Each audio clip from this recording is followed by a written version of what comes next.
നമസ്കാരം. നമ്മളിന്ന് ചിന്തിക്കുന്ന ഭാവം എന്ന് പറയുന്നത് 7-ാം ഭാവമാണ്. ഒരാളുടെ ജീവിതത്തിന് അർത്ഥം കൊടുക്കുന്ന അല്ലെങ്കിൽ പൂർണ്ണത കൊടുക്കുന്ന ഒരു ഭാവമാണ് 7-ാം ഭാവം.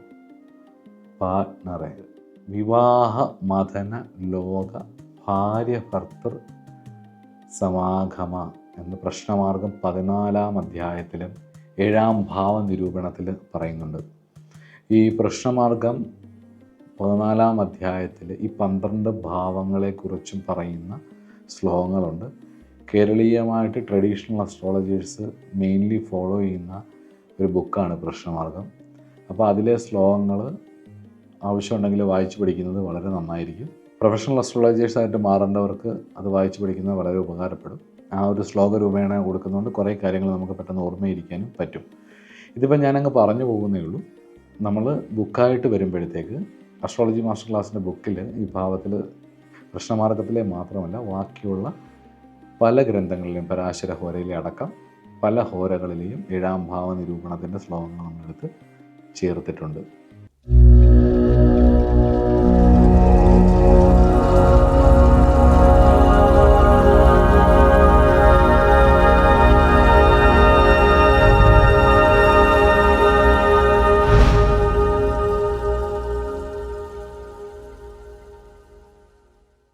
അപ്പോൾ നമുക്ക് തുടങ്ങാം.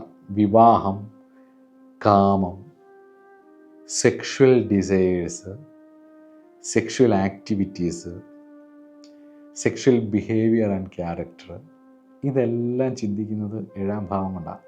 7-ാം ഭാവവും ഭാവാധിപനും കാരകനായിട്ടുള്ള ശുക്രനും. ഭാര്യയ്ക്ക് ഭർത്താവും ഭർത്താവിന് ഭാര്യയും 7-ാം ഭാവം കൊണ്ടാണ് ചിന്തിക്കുന്നത്. ഒരാളുടെ വിവാഹ യോഗത്തെ ചിന്തിക്കുന്നത് 7-ാം ഭാവം കൊണ്ടാണ്. പിന്നെന്താ, സംസർഗ രീതികൾ ചിന്തിക്കുന്നത് 7-ാം ഭാവം കൊണ്ടാണ്. 7-ാം ഭാവത്തിന് കൂട്ടുകച്ചവടം എന്ന് പറഞ്ഞ ഒരു കാര്യമുണ്ട്. നമ്മുടെ പാർട്ട്ണർഷിപ്പ് ബിസിനസ്സുകൾ, പാർട്ട്ണർഷിപ്പായിട്ട് മറ്റുള്ളവരുമായി ചേർന്ന് ചെയ്യുന്ന ബിസിനസ്സുകൾ, ഇതൊക്കെ 7-ാം ഭാവം കൊണ്ടാണ് ചിന്തിക്കുന്നത്. നമ്മൾ സ്പിരിച്വാലിറ്റിയിലേക്കൊക്കെ വരുമ്പം ശിവശക്തി ഐക്യമാണ് സൃഷ്ടിക്ക് കാരണമാകുന്നത്, അല്ലെങ്കിൽ യിൻ യാങ് പോലുള്ള സിദ്ധാന്തങ്ങൾ, അല്ലെങ്കിൽ I=U അല്ലെങ്കിൽ I=U എന്നൊക്കെ പറയുന്ന പോലെയുള്ള സിദ്ധാന്തങ്ങളെ പ്രാവർത്തികമാക്കുന്ന ഭാവമാണ് 7-ാം ഭാവം. 7-ാം ഭാവത്തിൻ്റെ പ്രശ്നങ്ങൾ പലപ്പോഴും ഡയറക്റ്റ് ബാധിക്കുന്നതാണ്. ഇപ്പോൾ വീട്ടിൽ ഭാര്യയോടെയോ അല്ലെങ്കിൽ ഭർത്താവുമായിട്ടുള്ള പൊരുത്തക്കേടുകൾ ജീവിതത്തെ മുഴുവനായിട്ടും ബാധിക്കുന്ന വിഷയമാണ്. ഇമോഷണൽ ബോണ്ടിങ് ആയാലും അതിൻ്റെ ഓപ്പോസിറ്റായിട്ടുള്ള ഇമോഷണൽ ബോണ്ടിങ്ങിനുള്ള ഇന്നബിലിറ്റിയും ഈ ഭാവം കൊണ്ട് തന്നെയാണ് ചിന്തിക്കുന്നത്. 2 പേര് തമ്മിലുള്ള ഒരു മാജിക്ക്, ഇമോഷണൽ റാപ്പോ, കമ്മിറ്റ്മെൻറ്റ്, അതുപോലെ തന്നെ ഒരു ട്രസ്റ്റ്, ശരീരത്തിനധികമായിട്ടുള്ള ഭയങ്കരമായിട്ട് സ്നേഹിക്കുന്ന ഭാര്യയും ഭർത്താക്കന്മാരും, അല്ലെങ്കിൽ മാംഗല്യ യോഗം, ഇതൊക്കെ ഈ ഭാവം കൊണ്ടാണ് ചിന്തിക്കുന്നത്. ശിവനില്ലാതെ ശക്തിയും ശക്തിയില്ലാതെ ശിവനുമില്ല എന്ന് തന്ത്രശാസ്ത്രം പറയും. ഈ ഭാവത്തിനൊരു ഇൻ്റർ ഡിപ്പെൻഡൻസി ഉണ്ട്, അങ്ങോട്ടും ഇങ്ങോട്ടും. ഇക്വാലിറ്റി എന്ന് പറയുമ്പോഴത്തേക്ക് 2 പേര് തോന്നിയ പോലെ നടക്കുന്നതിൻ്റെ പേരല്ല, ഒരു ഇൻ്റർ ഡിപ്പെൻഡൻസി ഉണ്ട്. പുരുഷന് ഒരുപാട് പരിമിതികളുണ്ട് പല കാര്യങ്ങളിലും, സ്ത്രീക്ക് ഒരുപാട് പരിമിതികളുണ്ട്. ഈ പരിമിതികളെ തമ്മിൽ കൂട്ടി യോജിപ്പിച്ചുകൊണ്ട് പരസ്പരം അങ്ങോട്ടും ഇങ്ങോട്ടും ഡിപ്പെൻഡ് ചെയ്ത് പോകുമ്പോഴാണ് കമ്മിറ്റ്മെൻറ്റ് പൂർണ്ണമായിട്ടും വരുന്നത്. ഒരുപാട് പ്രതീക്ഷയോടുകൂടി തന്നെ എല്ലാവരും വിവാഹം കഴിക്കുന്നതും, ഒരുപാട് സ്വപ്നങ്ങളും അല്ലെങ്കിൽ ഒരു സപ്പോർട്ടിനും പരസ്പരം മനസ്സിലാക്കാനും ഒക്കെ വേണ്ടിയാണ്. പക്ഷേ മുന്നോട്ട് പോകുമ്പം എവിടെയോ ഈ പറഞ്ഞ പോലെ ഈഗോയും, അതുപോലെ തന്നെ ഫിയറും, അതുപോലെ തന്നെ ഒരുപാട് ഇൻസെക്യൂരിറ്റീസും, പിന്നെ പല നമ്മുടെ ക്യാരക്ടറിൻ്റെ പല ആസ്പെക്ട്സും എല്ലാം കൂടെ വരുമ്പോഴത്തേക്കും ഇത് സ്പ്ലിറ്റ് ആവും. ഇപ്പം ഹൈലി സെൻസിറ്റീവായിട്ടുള്ള നല്ല ഇമോഷണലി ഉള്ള ഒരാൾക്ക് കുറച്ച് റിജിഡായിട്ടുള്ള ഒരാളെ അക്സെപ്റ്റ് ചെയ്യാൻ പറ്റിയെന്ന് വരില്ല. അവർ തമ്മിൽ പ്രേമിക്കുമ്പം വളരെ ഭംഗിയായിട്ടൊക്കെ ആയിരിക്കും പോകുന്നത്. ഈഗോയും ഫിയറും ഒന്നുമില്ലാത്ത ഒരു കമ്മിറ്റ്മെൻ്റ് എന്ന് പറയുമ്പം വാസ്തവത്തിൽ അതൊരു ദൈവാനുഗ്രഹം കൂടിയാണ്. ജാതകത്തിൽ നമ്മുടെ ആ സ്വഭാവത്തെക്കുറിച്ച് കാണിക്കുന്നതും കൂടി നോക്കണം. ഈ ഭാവം പറയുന്നത് കൊണ്ട് ഞാൻ 5-ാം ഭാവം പറഞ്ഞപ്പോൾ ഞാൻ പറഞ്ഞൊരു കാര്യമുണ്ട്. 5-ാം ഭാവത്തിൻ്റെ കാരകൻ വ്യാഴമായതുകൊണ്ട് ശരിക്കും അതൊരു വിസ്ഡമാണ്, അതൊരു ഡിവൈൻ ലവ് ആണ്. മനസ്സിലാവുന്നുണ്ടോ? അതിന് ക്രിയേറ്റിവിറ്റിയുമായിട്ടല്ല അതിൻ്റെ ബന്ധം. അത് ശരിക്കും പറഞ്ഞു കഴിഞ്ഞാൽ സെൽഫ് റിയലൈസേഷനുമായിട്ടാണ് ഈ 5-ാം ഭാവത്തിന് ബന്ധം. 5-ാം ഭാവം പറയുന്ന പ്രണയം. 7-ാം ഭാവം എന്ന് പറയുന്ന പ്രണയം എന്ന് പറയുന്നത് ക്രിയേറ്റിവിറ്റിയും ഡിസയറും ഒക്കെ ആയിട്ടാണ് ബന്ധം. അതുകൊണ്ട് തന്നെയാണ് ഈ പാർട്ട്ണർഷിപ്പ് അവിടെ വരുന്നത്, ഒരുമിച്ച് ജീവിക്കണം എന്നുള്ളത്. അപ്പോൾ ഇതിൻ്റെ കാരകൻ ശുക്രനാണ്. ശുക്രനാണ് ശൃംഗാരത്തിൻ്റെ കാരകൻ. 2 തരത്തിലുള്ള ശൃംഗാരമുണ്ട്. അത് അറിയാവുന്നവർക്കറിയാം. ഒന്ന് വിപ്രലംബ ശൃംഗാരമെന്നും മറ്റൊന്ന് സംഭോഗ ശൃംഗാരമെന്നും. ഈ സംഭോഗ ശൃംഗാരം എന്ന് പറഞ്ഞാൽ എപ്പോഴും കൂടിയിരിക്കുന്നതാണ്. പക്ഷേ ശുക്രന് ബലമുള്ളപ്പോഴാണ് ഈ സംഭോഗ ശൃംഗാരം. എപ്പോഴും നമ്മുടെ പാർട്ട്ണർ കൂടെ ഉണ്ടാവും, നമ്മളെ സപ്പോർട്ട് ചെയ്യും, നമ്മൾ ഭയങ്കരമായിട്ട് അവരിൽ കമ്മിറ്റഡ് ആയിരിക്കും, അവർ തിരിച്ച് നമ്മളോട് ഭയങ്കര കമ്മിറ്റഡ് ആയിരിക്കും. ഒരു എന്താ പറയുക, ഒരു ഫ്ലോയിൽ ഒരു വെള്ളം ഒഴുകുന്ന പോലെ ഇങ്ങനെ അങ്ങ് പോകുന്നത്. പക്ഷേ വിപ്രലംബ ശൃംഗാരം എന്ന് പറയുന്നത് വിരഹമാണ്, ഒരു ഗ്യാപ്പാണ്. ശുക്രന് ബലമില്ലെങ്കിൽ ജാതകത്തിൽ, ശുക്രനും ബലമില്ല, 7-ാം ഭാവത്തിനും ബലമില്ലെന്നുണ്ടെങ്കിൽ ഈ പറഞ്ഞ പോലെ ഒരു വിരഹം, ഒരു സെപ്പറേഷനുള്ള സാധ്യതകൾ വരും. ആ സെപ്പറേഷൻ്റെ പെയിൻ അനുഭവിക്കാനുള്ളൊരു യോഗം ജീവിതത്തിൽ വരും. അതുപോലെ തന്നെ 7-ാം ഭാവം കൊണ്ട് തന്നെയാണ് കമ്മിറ്റ്മെൻറ്റ് പറയുന്നതും, അതുപോലെ തന്നെയാണ് ഈ 7-ാം ഭാവം കൊണ്ട് തന്നെയാണ് ഇൻഫിഡിലേഷൻ അഥവാ വിശ്വാസവഞ്ചനയും പറയുന്നത്. അതും ഈ ശുക്രനും 7-ാം ഭാവത്തിനും വരുന്ന കേടുകളും മറ്റു പല ഗ്രഹങ്ങളുടെ ബന്ധവും അനുസരിച്ച് നമുക്ക് ശുക്രൻ്റെ ശൃംഗാരത്തെക്കുറിച്ചും വളരെ വിശാലമായിട്ട് പഠിക്കാം പിന്നൊരു ക്ലാസ്സിൽ. ഇപ്പം ഞാനൊന്ന് മനസ്സിലാക്കാൻ വേണ്ടി ഞാൻ പറയാം. കസ്റ്റം ബേസ്ഡ് ആയിട്ടുള്ള വിവാഹം ഉണ്ടല്ലോ, നമ്മുടെ നാട്ടിൽ നടക്കുന്ന ലക്ഷക്കണക്കിന് രൂപ മുടക്കുള്ള വിവാഹങ്ങൾ, അല്ലെങ്കിൽ ഏത് നാട്ടിലായാലും അവരുടെ കസ്റ്റം ബേസ്ഡ് ഉള്ള ഒരു വിവാഹം ഉണ്ടല്ലോ. നമ്മൾ പറയാറുണ്ട് അത് നമ്മൾ അവസാന ശ്വാസം വരെ കൂടെ ഉണ്ടായിരിക്കും, ടിൽ ദ ഡെത്ത് എന്ന് പറഞ്ഞ്. പക്ഷെ ആക്ച്വലി ഈ അവസാന ശ്വാസം വരെ കൂടെ ഉണ്ടെന്ന് ബോധിപ്പിക്കാൻ വേണ്ടി ഒരുപാട് പേര് കാണിക്കുന്ന കഷ്ടപ്പാടുകൾ കാണുമ്പം എനിക്ക് തോന്നുന്ന ഒരു കാര്യം എന്ന് പറയുന്നത്, 7-ാം ഭാവത്തിൻ്റെ ബലം, 7-ാം ഭാവാധിപനായ ശുക്രൻ്റെ ബലം എന്നിവ തീരുമാനിക്കുന്നത് കമ്മിറ്റ്മെൻറ്റ് ആൻഡ് ട്രസ്റ്റാണ്. ആ ജീവിതത്തിലുള്ള ഉറപ്പാണ്. ബാക്കിയൊക്കെ ഒരു കുടക്കീഴിൽ 2 ജന്മങ്ങൾ മാത്രമാണ്. അതിന് കാരണമാകുന്ന വിഷയങ്ങൾ പലതുണ്ട്, പല കാരണങ്ങളുണ്ട്. 7-ാം ഭാവത്തിൽ പാർട്ട്ണർ അല്ലാതെ എക്സ്ട്രാ മാരിറ്റൽ ലൈഫും 7-ാം ഭാവം കൊണ്ടാണ് പറയുന്നത്. 7-ാം ഭാവത്തിനും 7-ാം ഭാവാധിപനും ശുക്രനും ഒക്കെ ബലം വന്നു കഴിഞ്ഞാൽ നല്ല കമ്മിറ്റ്മെൻ്റ് ആയിരിക്കും.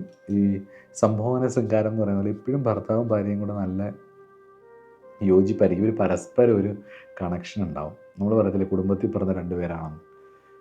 വിപ്രലംബ ശൃംഗാരം എന്ന് പറയുന്നത് ഒരു സെപ്പറേഷൻ യോഗമാണ്. 7-ാം ഭാവത്തിന് വരുന്ന ക്ഷതങ്ങളാണ് സൂചിപ്പിക്കുന്നത്. അതുപോലെ തന്നെ 7-ാം ഭാവം ഡിസയറുമായിട്ട് ബന്ധപ്പെട്ടിട്ടുള്ളത് കൊണ്ട് നമ്മൾ ബയോളജിക്കൽ നീഡെന്ന് പറഞ്ഞിട്ട് സിംപ്ലിഫൈ ചെയ്ത് കളയുന്ന കാര്യങ്ങളുണ്ട്. ഈ വിപ്രലംബ ശൃംഗാരത്തിൽ ചിലവർക്ക് ഇൻഫിഡിലേഷൻ അഥവാ വ്യഭിചാര യോഗങ്ങൾ വരും.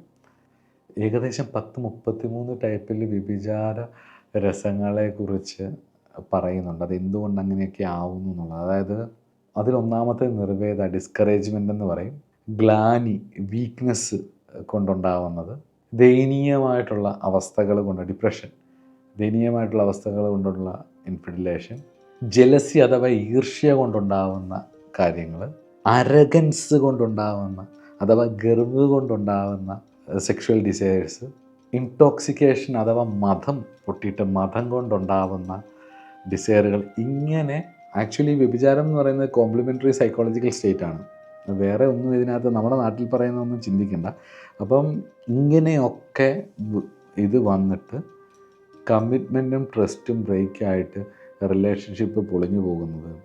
അതുപോലെ തന്നെ ഒരാൾ വളരെ നല്ല ആളായിരിക്കും, അടുത്ത ഓപ്പോസിറ്റിൽ നിൽക്കുന്ന ആൾ വളരെ മോശമായിട്ട് ആളായിട്ട് ഒരിക്കലും അഡ്ജസ്റ്റ് ചെയ്ത് പോകാൻ പറ്റാത്ത രീതിയിൽ വെട്ടിമാറുന്നത്, അങ്ങനെ തുടങ്ങി നിരവധികളായിട്ടുള്ള സബ്ജക്റ്റുകളും പാർട്ട്ണർഷിപ്പും എല്ലാം ചിന്തിക്കുന്നത് ഈ 7-ാം ഭാവം കൊണ്ടാണ്.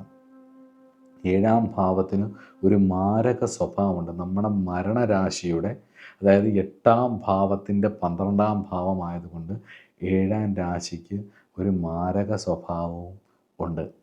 7-ാം ഭാവത്തിൽ ശുഭത്വം വന്നു കഴിഞ്ഞാൽ എക്സ്ക്യൂസുകൾ ഉണ്ടാവില്ല, ഫാൻറ്റസീസ് അധികം ഉണ്ടാവില്ല. അഥവാ ഉണ്ടായാൽ തന്നെ അവർക്ക് ചേരുന്നവരായിരിക്കും വന്നു ചേരുന്നത്. 7-ാം ഭാവത്തിന് വരുന്ന ദോഷങ്ങളാണ് ഒന്നിൽ നിന്ന് അടുത്തതിലേക്ക് സ്വിച്ച് ചെയ്യാൻ തോന്നുന്നതും, അല്ലെങ്കിൽ ഭർത്താവുമായിട്ട് ചേർന്ന് പോകാൻ പറ്റാത്തതും, ഈ പറഞ്ഞ പോലെ പാർട്ട്ണർഷിപ്പ് പൊളിഞ്ഞു പോകുന്നതും എല്ലാം കൊണ്ടും ഒക്കെ ഈ 7-ാം ഭാവത്തിന് വരുന്ന ദോഷഫലങ്ങളാണ്. വളരെ വിശാലമായിട്ട് ഒരുപാട് എപ്പിസോഡുകൾ കൊണ്ട് പഠിക്കേണ്ട ഒരു സബ്ജക്റ്റാണ് 7-ാം ഭാവം. ശരിക്കും ഇന്നത്തെ കാലത്തെ ഈ കോമ്പാറ്റിബിലിറ്റി ചെക്കിംഗ് ഉണ്ടല്ലോ, നക്ഷത്രവും പാപസാമ്യവും, ഇതിനൊക്കെ അപ്പുറമായിട്ട് ഗ്രഹങ്ങളും ആ ഭാവവും തരുന്ന ആ വ്യക്തിയുടെ സൈക്കോളജിക്കൽ സ്റ്റേറ്റ് മനസ്സിലാക്കിയിട്ട് അതിന് തത്തുല്യമായിട്ടുള്ള ഒരാളുമായി ചേരാൻ ഭാഗ്യം കിട്ടുക എന്ന് പറയുന്നത് ഒരു റിലേഷൻഷിപ്പിനെ സംബന്ധിച്ചിടത്തോളം ഏറ്റവും വലിയ കാര്യമാണ്. എൻ്റെ ഇത്രയും കാലത്തെ ജ്യോതിഷ നിരീക്ഷണം കൊണ്ട് ഞാൻ വ്യക്തിപരമായൊരു കാര്യം പറയാം. 7-ാം ഭാവത്തിൽ ശുഭഗ്രഹങ്ങളും നല്ല ഫലങ്ങളും തരുന്നവർ വളരെ കമ്മിറ്റഡ് ആയിരിക്കും, വളരെ ജെന്യുവൻ ആയിരിക്കും, വളരെ നല്ല രീതിയിൽ പോകും. 7-ാം ഭാവത്തിന് ശുക്രനും ക്ഷതം പറ്റിയിട്ടുണ്ടെങ്കിൽ പലർക്കും പലതരത്തിലുള്ള പ്രശ്നങ്ങളുണ്ട്. പുറത്ത് നമ്മൾ അറിയുന്നില്ല എന്നേ ഉള്ളൂ. പക്ഷേ അതൊരു സത്യസന്ധമായൊരു കാര്യമാണ്. ജ്യോതിഷത്തെ നിരീക്ഷിക്കുകയും പഠിക്കുകയും ചെയ്യുന്ന വിദ്യാർത്ഥികൾ എന്നുള്ള രീതിയിൽ നമ്മൾ അതിനെ ആ രീതിയിൽ കാണുകയും മനസ്സിലാക്കുകയും കർമ്മഫലത്തെക്കുറിച്ച് മനസ്സിലാക്കുകയും എന്തുകൊണ്ടിത് സംഭവിക്കുന്നു എന്നുള്ളത് മനസ്സിലാക്കുകയും പഠിക്കുകയും ചെയ്യണം. അതുപോലെ തന്നെ 7-ാം ഭാവം, 7-ാം ഭാവാധിപൻ്റെ ദശയൊക്കെ നടക്കുമ്പം, അല്ലെ അപഹാരം നടക്കുമ്പം വിവാഹം നടക്കാം, വിവാഹ സമയമാണ്. അല്ലെങ്കിൽ ഏതെങ്കിലുമൊക്കെ റിലേഷൻഷിപ്പ് വരാം. 7, 9, 12 എന്നീ ഭാവങ്ങളുടെ ദശയോ അപഹാരമോ ഒക്കെ നടക്കുന്ന സമയത്ത് വിദേശത്ത് പോവാം, വിദേശത്ത് കല്യാണം കഴിച്ചു പോവാം. രാഹുവായിട്ടൊക്കെ ബന്ധപ്പെട്ട് നിൽക്കുകയാണെങ്കിൽ വിവാഹം നടക്കും. അതേപോലെ 7-ാം ഭാവം, 9-ാം ഭാവം, 12-ാം ഭാവം ഇതുമായിട്ടൊക്കെ ബന്ധപ്പെട്ടിട്ട് നിൽക്കുമ്പം അതിൻ്റെ ദശയൊക്കെ നടക്കുമ്പം ഫോറിൻ ലാൻഡിൽ പോവുകയും പുറത്തുള്ളവരെ കല്യാണം കഴിക്കുകയും അല്ലെങ്കിൽ കല്യാണം കഴിച്ച് പുറത്ത് പോയി സെറ്റിൽ ആവുകയൊക്കെ ചെയ്യും. അങ്ങനെ ഒരുപാട് ഫലങ്ങൾ ഈ ഭാവത്തെക്കുറിച്ച് പറയാം. നമുക്ക് ഈ ഭാവത്തെക്കുറിച്ചും ഈ ഭാവത്തിൽ നിൽക്കുന്ന ഗ്രഹങ്ങളെക്കുറിച്ചുമൊക്കെ ഫ്യൂച്ചറിൽ വളരെ വിശാലമായിട്ട് ചർച്ച ചെയ്യാം.